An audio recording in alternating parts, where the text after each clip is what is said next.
Hello বন্ধুরা, আজ আমি আপনাদের জানাবো শুকনো কাশির সম্পর্কে। অনেক পেশেন্টরাই আছেন যারা শুকনো কাশির সমস্যা নিয়ে অনেক দিন ধরেই ভুগছেন। তো বন্ধুরা, জানিয়ে রাখি আপনাদের যে এই শুকনো কাশি কেন হয়।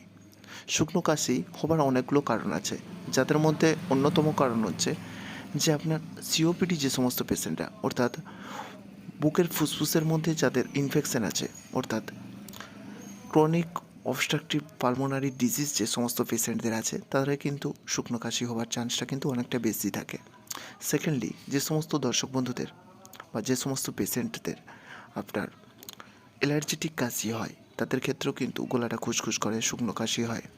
আর যে সমস্ত পেশেন্টরা কন্টিনিউয়াসলি নেশাগ্রস্ত জিনিসদের অ্যাডিক্টেড হয়ে আছেন, যেমন ধরুন বিড়ি, সিগারেট, গাঁজা ইত্যাদি খান, তাদের ক্ষেত্রে হুপিং কাশি, শুকনো কাশি এগুলো কিন্তু হয়। তো বন্ধুরা, এই ধরনের কাশিগুলো যদি আপনার হয়, আপনারা কিভাবে এগুলো থেকে আপনারা রিলিফ পাবেন, তো সেটা সম্পর্কে আজ আমি জানাবো। তো বন্ধুরা, এই ধরনের কাশিগুলো থেকে আপনারা রিলিফ পাওয়ার জন্য আপনারা এই যে সিরাপটা দেখতে পাচ্ছেন, রিকোডেক্স ডিএক্স, এটা কিন্তু আপনারা ব্যবহার করতে পারেন আপনাদের ডক্টরের পরামর্শ নিয়ে। এই রিকোডেক্স ডিএক্স যে সিরাপটা আছে, এটা আপনি আপনার নিকটবর্তী কোনো একটা ফার্মাসি শপে খুব সহজেই পেয়ে যাবেন, যেটার দাম আছে 108 টাকা 21 পয়সা। যেটা একটা শিডিউল জি একটা কিন্তু ড্রাগস, যেটা আপনি আপনার ডক্টরের সাথে পরামর্শ নিয়ে যে কোনো ধরনের অ্যান্টিবায়োটিকের সাথে আপনি কিন্তু এটা ইউজ করলে কিন্তু আপনার এই ধরনের সমস্যাগুলো আপনার কিন্তু কম হবে। এগুলো থেকে আপনি কিন্তু রেহাই পাবেন শুকনো কাশি থেকে। তো এটার মধ্যে যে কম্পোজিশনটা বর্তমান, সেটা হলো আপনার ক্লোরামফেনারামাইন মেলিয়েট, যেটা আছে আপনার 2 mg, আর আছে আপনার ডেক্সোমেথাপ্রান হাইড্রোব্রোমাইড, যেটা আছে আপনার 10 mg পার 5 ml।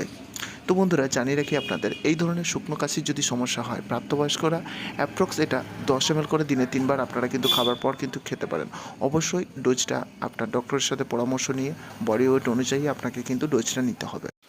আর এই সিরাপটা আপনারা ডক্টরের পরামর্শ ছাড়া এটা ছোট বাচ্চাদের ক্ষেত্রে বা আপনি এটা প্রেগনেন্সি মহিলা বা স্তন্যনকারী মহিলাদের ক্ষেত্রে আপনি কিন্তু এটা ব্যবহার করাতে পারবেন না।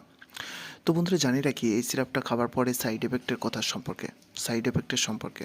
তো বন্ধুরা, জানিয়ে দিই, এই সিরাপগুলো খাবার পর সাইড এফেক্ট সেরকম মতো কোনো কিছু হয় না, সেরকমভাবে কোনো কিছু হয় না।